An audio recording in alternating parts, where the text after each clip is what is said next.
Okay, இன்றைக்கு palmyra ரிசோர்ட்டில் இருந்து பனம் பாத்தி இழுத்து நாங்கள் புழுக்கொடிகள் வந்து சாம்பிளாக வந்து செய்கிறோம்.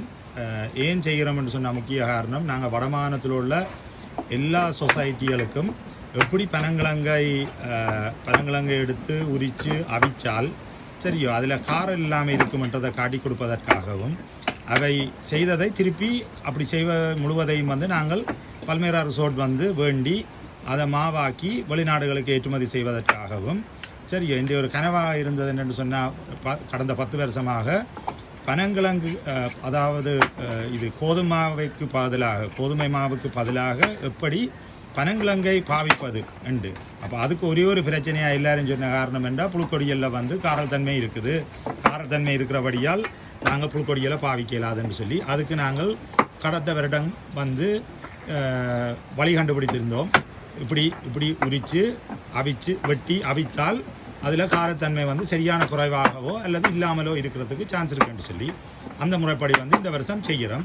அது இன்றைக்கு முதல் நாள் அறுவடை நடந்து வேலைகள் நடந்து கொண்டிருக்கு. இந்த வீடியோவை பார்த்து மற்றவர்களும் செய்யக்கூடியதாக இருக்கும் என்பதற்காக பல்மேரா ரிசோர்ட்டில் இருக்கிற எங்கள் மேனேஜ்மெண்ட் ஸ்டாஃப் வந்து இந்த வேலையை செய்து முதற்கட்ட வேலையாக செய்து எனக்கு வீடியோ தந்து கொண்டிருக்கிறார்கள். நன்றி. அத்துடன் நான் கொலம்பில் உள்ள ஒரு கம்பெனிக்கும் வந்து நன்றி சொல்ல வேண்டி இருக்கிறேன். அவர்கள்தான் வந்து இந்த டெக்னாலஜி எங்களுக்கு தந்திருந்தார்கள். அதோடு நாங்கள் பல்மேரா போட்டோடையும் சேர்ந்து இந்த வேலையை செஞ்சிருந்தோம் என்பதனை உங்களுக்கு எல்லாருக்கும் அறிய தருகிறேன்.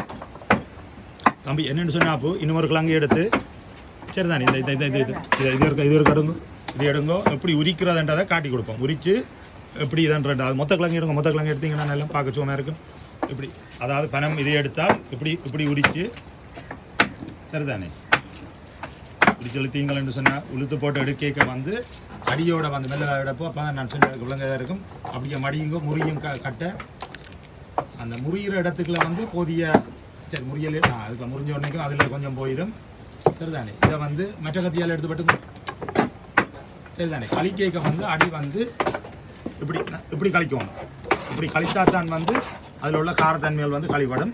பிறகு 1 இன்ச்சுக்கு உண்டாக 1 இன்ச்சுக்கு கொஞ்சம் கூடவாக வந்து இப்படி சின்ன துண்டாக வெட்டினா காணும். நேரம் படுக்க தேவையில்லை. இப்படி வெட்டியாச்சுது சரிதானே வெட்டிட்டு திருப்பி மற்ற பக்கம் வெட்டுறீங்க. சுடு தண்ணியை கொதிக்க வைக்கிறீங்க. கொஞ்சம் உப்பு போட்டு சுடு தண்ணியில் அவிச்சு போட்டு அப்படியே காய விட வேண்டியதான். அவிக்க வந்து ரொம்ப தண்ணி விட்டு அவிக்கணும். கொஞ்சம் தண்ணி விடக்கூடாது, ரொம்ப கூடுதலான தண்ணி விட்டு அவிக்கணும். அதுவே முக்கியம். அப்போ தான் அதில் உள்ள காரத்தன்மை வந்து அகற்றப்படும்.